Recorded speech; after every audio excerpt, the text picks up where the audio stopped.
Okay, let's jump in to Caleb. So Caleb is the co-founder of Piper and Leaf Tea Company. Is anybody here familiar with Piper and Leaf's tea? Okay, got a couple fans. So Piper and Leaf is family-owned. There you go. Family-owned, operated local tea company. All of their teas are blended with local ingredients, as local as possible, straight from the garden or the farm or the forest or the briar patch. So if you're looking for a cup, they've got stores around town, farmers market, and a really cool factory / tea shop down in Lacey Springs. So thanks for joining us. Thanks for having me. Yes, sir. So Caleb lives, like, we can almost see each other's houses from where we live. So they're kind of up on the hill behind us, looking down on us, which is appropriate. Our ivory tower. That's right, up on their ivory tower. They've got 7 kids as well, and we get to bump into each other a lot at a lot of different things. So, okay, so tell us about growing up. So when you grew up, what were you thinking? I know that you did some kind of cool entrepreneurial things as a kid. Will you tell us a little bit about that? Sure. When I was a kid, I always wanted to have a business, and whatever that was, whether I just loved the idea. And I had some family up in Minnesota, and they had a family business where they made and sold trailers. And they had a bunch of kids as well, and their kids worked for the trailer business.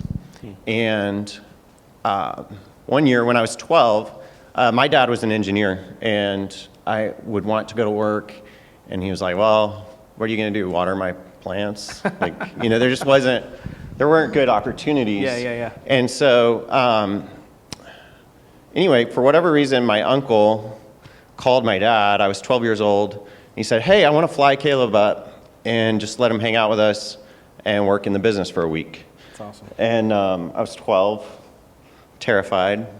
But I flew to Minnesota by myself and hung out with them for a week. And it was so cool. They're young kid. They had kids the same age as me, and then up to about 14, 15 years old. They would ride their bikes 10 miles to their work every day, work all day, and then ride 10 miles back on their bikes. Wow. And their parents let them do this. They all had GPS trackers on them, I'm sure. No, yeah, well, they had walkie-talkies. Okay. So, and they had cool bikes. They all had Treks. They all had the coolest stuff, and they all had jobs. They were all working and making enough money to have $400 bikes and stuff. And I loved it. I loved working. And my cousin, who was 15, was running QuickBooks for the business. And it was just like, these people have skills that have been developed, and they're working together. They're having fun, goofing off, and it just, I wanted that so bad. And obviously I didn't have that, right? But I had a good upbringing, I loved my family and life and everything, but I wanted to have a business. And so so I got back, and I was just like, Dad, I love this. And so he actually helped me. He saw that I wanted to do a business, and so he was like, well, we could start an oil changing company. And so I was like, sounds great, let's do it. So by that time I was about 14, and we started a mobile oil changing company. Nice. And it was a horrible failure. Made no money. Dad was trying to, and I'm the same way, but he's trying to charge like the same price Walmart charged. Right. For a like home delivery kind of service, and we didn't have quite the value tied to the product. And so actually, I think you told me about a potential engine failure situation. Oh yeah, I don't want to go into that. Okay. Let's just say the finale to that business was explosive. That's awesome. Unfortunately, and those kind of accidents always happen on the nicest Yeah. people. Yeah. And you guys probably even know the person that it happened to. That's awesome. And he was so gracious, and it was so embarrassing. But But you yeah. learned, you probably never forgot that. Yeah, well, and it was one of the first lessons in learning how to apologize regularly. Yeah. And I think in business, Yeah. that's one of the most useful things I've learned is, you know, I'm responsible for all my employees' mistakes and my mistakes Yeah. and the company's mistakes. Yeah. And so I'm the one who has to apologize. And so anyway, Yeah, that was that's awesome. one of the first lessons. So oil change. Oil change, that Business. kind of, yeah, thankfully we were on our way home after pressure washing the driveway for hours to clean it off, and it's brand new driveway, of course, brand new house, oil all over. Anyway, It's awesome. So did you start pressure washing business at that point? or well, what? yeah, actually. So I had a lawn care business too. I was mowing grass on the side, and ended up just growing that business and working that. Got through college. My dad paid for me to come to UAH, and super grateful for that. What'd you study? Engineering. He really wanted me to be an engineer. I kind of let him down, but. So I was in electrical engineering for 3 years, and it was pretty difficult. So good job to all you guys out there who can get through it. It was really challenging. I had an art minor. That was the only way I could cope with the classes. I was doing oil painting on the side. And so anyway, by 3 years, I was like, Dad, this isn't going to work. Yeah. I have no intention of being an engineer. So he kind of grudgingly, well, he let me. I switched to business. Nice. Yeah, I wonder if they're listening to me. But it's This not, is you don't recorded. have to do that to start a business. Yeah. There's some books that'll get you there really Yeah. quickly. Let's just stop there. But anyway. Yeah. Well, no, it's so one of the things I've learned over the years about business degree is a business degree is really supposed to teach you how to operate a business. It's really about like fine tuning an already existing Yeah. kind of business Yeah. model, which it's managing a business. It's not so much starting a business. It's a Definitely. different skill set. Yeah, I mean, I was in like labor relations contract negotiation. Right. Like, well, That's something you'll never. I do. might, maybe Maybe I someday. will. I don't know, Yeah, but hopefully yeah. not. It's a while out. Anyway, so let's see here. Yeah. So how did Yeah. how did you go from lawns to engineering to business to tea? Yeah, so I got married, Okay. in large part thanks to Jason, actually. He was like, dude, would you just marry that girl? I was like, oh, who? And then I was like, oh, yeah, okay. That's awesome. So I did. That's basically the whole story. Nice work. Anyway, I got married, and I was just kind of making money, making enough to be, happy single guy. Yeah. But getting married, and then within a year, we had, through a series of events, we ended up with 3 children. Yeah. And so I know about those. things events. got real, really fast. All of a sudden, I was extremely poor, and we were having a lot of trouble figuring out. I wanted a business still. I did Yeah. not want to sit on a mower mowing grass. I wanted to run a business. And I loved lawn care. I loved it as a business, but it was just tricky. Yeah. Lots of tragic things happened during that time. God took us to great lows, and He provided for us through all of it. Yeah. You hear the I mean, it's just crazy. How do why does God put anonymous money in your mailbox? But it happened, and Wow. got us through those times. So we were really, really, really poor, and looking for any way to make money. I mean, it was just we were not doing well. So anyway, my brother-in-law, big thinker, and he was like, hey, I want to start this, thing at a farmer's market that kind of builds community. And I'm super mad because the farmer's market people won't let me in. I'm like, well, what did you tell him? What are you selling? He's like, well, just what I told you. I don't know, community stuff. And I'm like, what? So anyway, Bridget and I were so frustrated at him because it's like he's complaining all the time about how mean the market people are. Right. And anyway, so we were just like, okay, let's start this for you. So what do you want to, let's figure out something to sell. He's like, well, I don't care. So we were like, okay, compost. Let's sell compost. We've got a bunch of it. It works.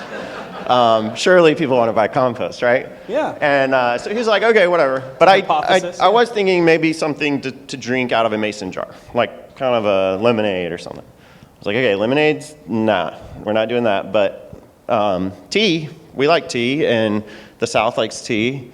And I think Southern tea is pretty gross, so I bet we could make it better. Agree to that. Bridget and I had gotten obsessed with high quality stuff, and anyway, so we tried it out. I drew up a logo, spray painted it. I cut out the stencil out of an oatmeal can, spray painted some jars.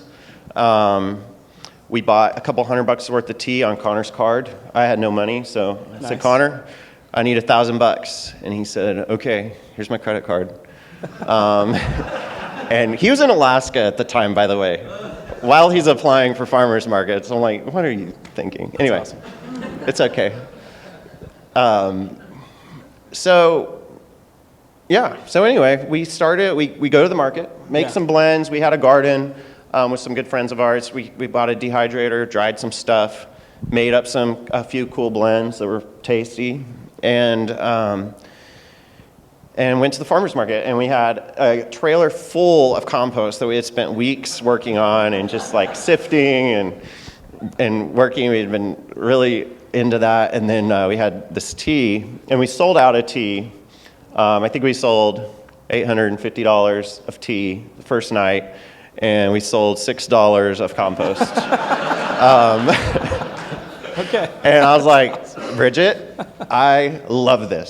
This is awesome. And so I can't even go, there's too many details, but we were trying to start a different company at that time. We were, like I said, dirt poor, trying to make something work. Yeah, sell dirt. I will say, like, business advice, the best way to start a business and the best way to, build your faith is if you have nothing, then you have nothing to lose. That helps. And so just dive in and get started. That helps.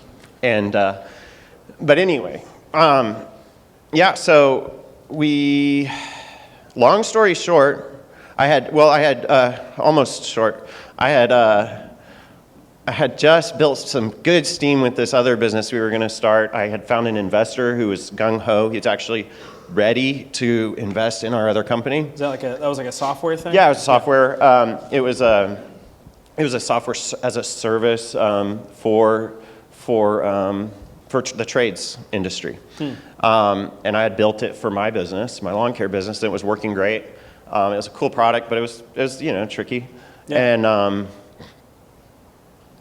I ended up having to call him and be like, look, dude, I know I just pitched you and got you excited, but this side hustle thing, I love it, and I gotta do this. So anyway, I dumped that. I sold the lawn care business a month after we started. A month after our first market, I just knew it was something.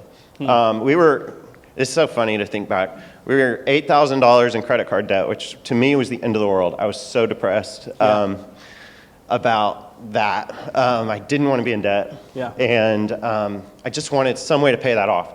And the worst part about it is it was payroll. It's like when you make payroll with a credit card, things are bad. Yeah. So anyway, I just wanted to be out of that burden. And it was, looking back now, like the average credit card does, like, we'd be doing pretty good right there, right? Yeah, that's true. But anyway, it was a burden. And I wanted to be out of that debt. So we had made a big commitment, like we're not using credit cards, we're not doing anything, we're just, cash. We use credit cards now, but wisely, I hope. Anyway, the tea thing, that first market really got me excited, and so we just grew with cash. Bridget and I took like $100 from that night and bought groceries for, I actually bought sour cream, I think. We were so excited. And it was just like the Lord just blessed it, you know. And there's no explanation for the success of Piper and Leaf except the Lord's blessing. I mean, just taking care of us and promising, you know, that He will provide for us no matter what. Whether it's, you know, if everything fails, He's still going to provide because we've been there. And wow. so anyway, just So you didn't raise any money. I mean, this is all kind of cash. yeah. Like So actually, I gave Connor a deal. He only spent $800. okay. So to this day, he has 800 more basis points than me. It's kind of annoying, but That's awesome. anyway. That's awesome. Yeah. So and then we just grew. We just found more farmers markets, and I mean, it's, you know, from there, it's just been a kind of a slow growth journey. Yeah. So kind of, you had this kind of inspiration, it sounds like, from early child, you know, from like when you were 12, going out to your uncle's place. And it sounds like you were kind of restless to like make that happen in some way or another. And this thing kind of came together. So is that kind of how, does your company, have you been able to do that with Piper and Leaf at this point? Like, is it something that your family's involved in? Yeah, that's actually the coolest part. And what I love is how God answers prayers, and it's never the way we think. I have never had a dream to own a tea company, actually, in my life. I've had dreams to do other things, but lawn care was tricky. The employees I had, I would never want my family around. Yeah. And then the software thing was going to be virtually impossible to involve my family in. Yeah. And Piper and Leaf, from the beginning, we've been able to involve our kids, even down to 3 years old. There's all these little production tasks, and we do almost all of it by hand. So we're screen printing the packaging, we're chopping strawberries, we're drying them, it's like, I mean, you've seen it. It's a very manual process. And you can have kids, you know, zipping up bags, sealing bags, dating bags. I mean, there's just unending things for the kids to do. Yeah. And they pretty much will work for tea, which is the best part. Yeah. Which, by the way, if any of you guys are, you know, leave and don't want to start a small business, if you go to our website, click on About Us, there's a link called Slavery. Click it and apply for a job. No, but seriously, we will give you the best slavery opportunities you've ever experienced. That's awesome.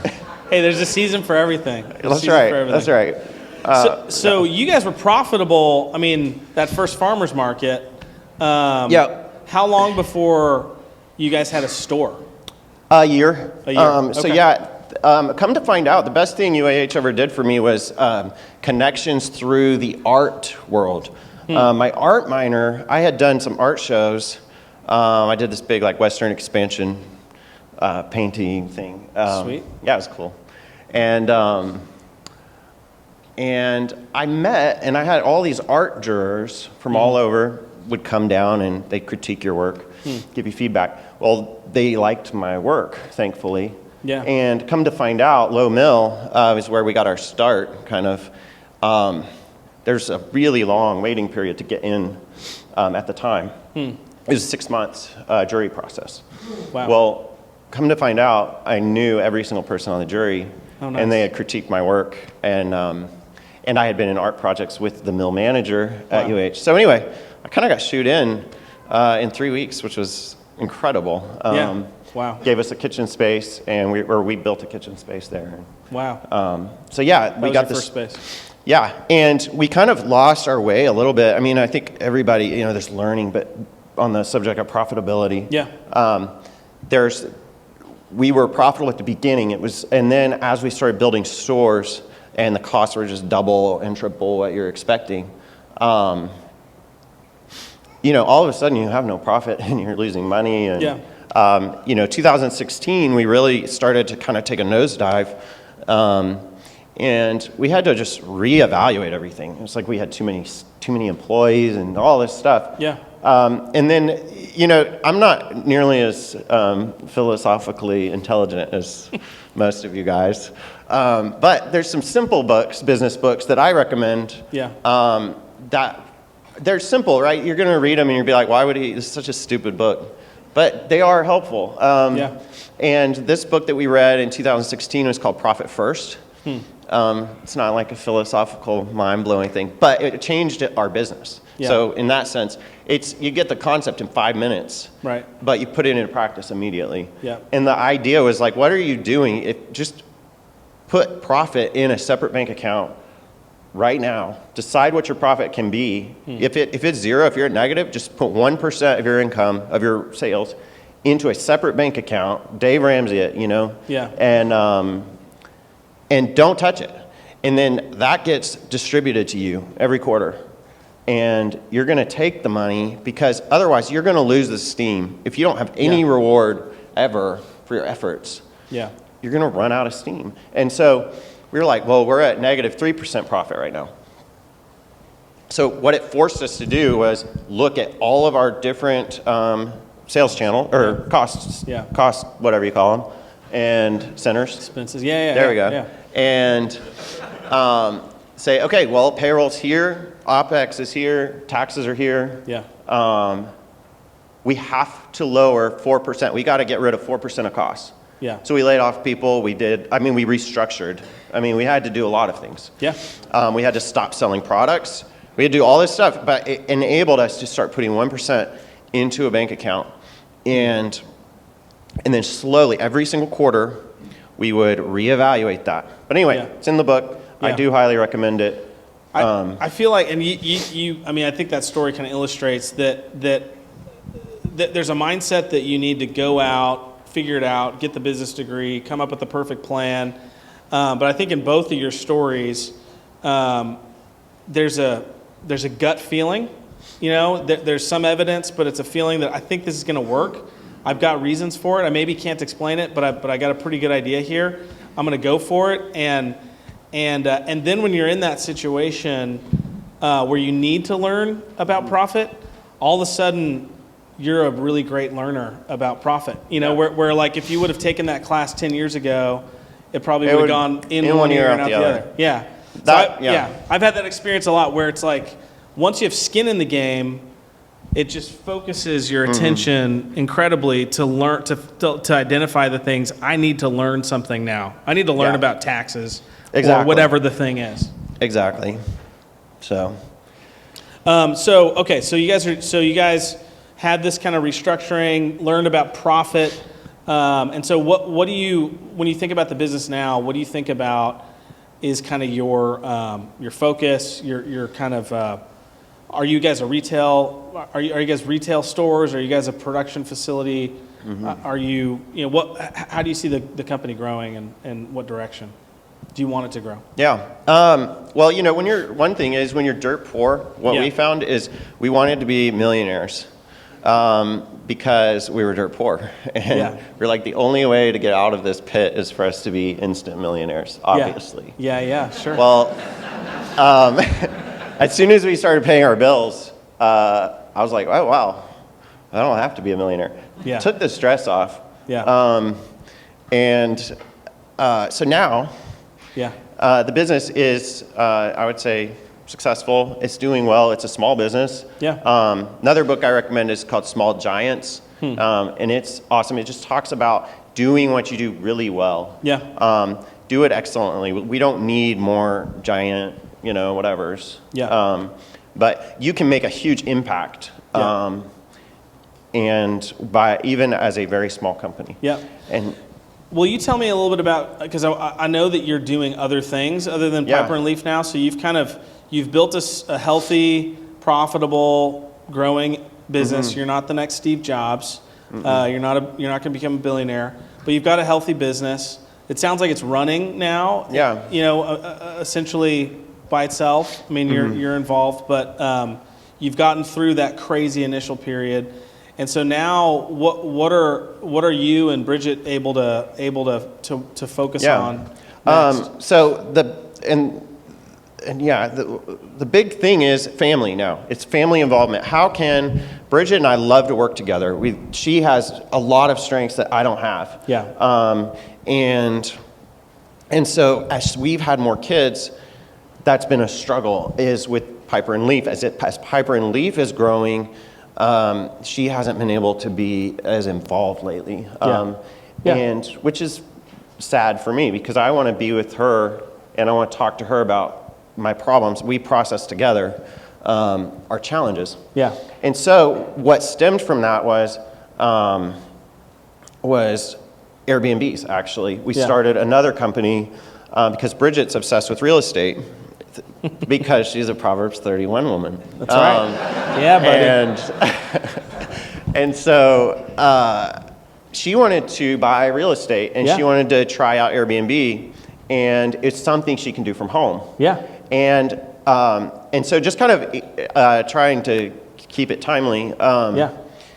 The cool thing that I'm super excited about right now is this idea of family involvement in creating. Piper and Leaf has turned into this, it's like this, it's like an unfair advantage for any family enterprise we want to do now. Yeah. And so if my kids want to start a business or sell bread, like they have an instant customer. Yeah. If Charlie wants to mow the grass, now we have 5 properties he can mow. Yeah. And it's like, I mean, and so now my challenge is like, how do we not, like, now they feel entitled. Like, but no.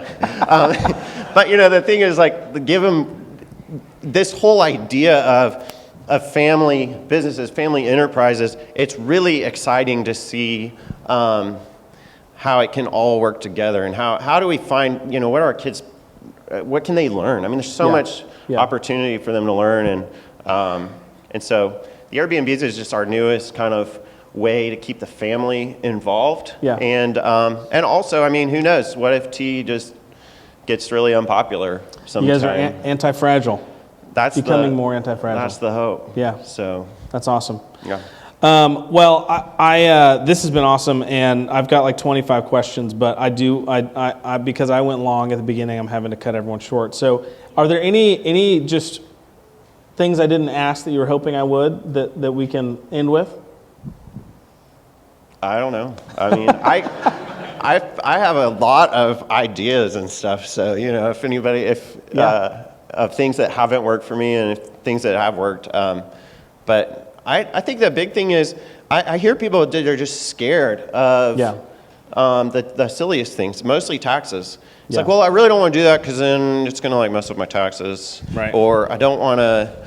I don't know what I'm doing, and the thing is, like, just hire an accountant. Yeah. And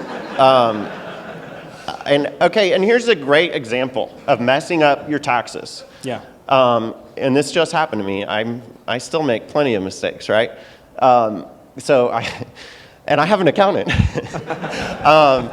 But this is why you need one. Is we started the Airbnb business. Well, brilliant for us. We started December 31st. And so I wasn't really thinking that I had to file a tax return. Dope. We had no money. I mean, it didn't make any money. We didn't spend any money. We just started it the last day of the year for some dumb reason.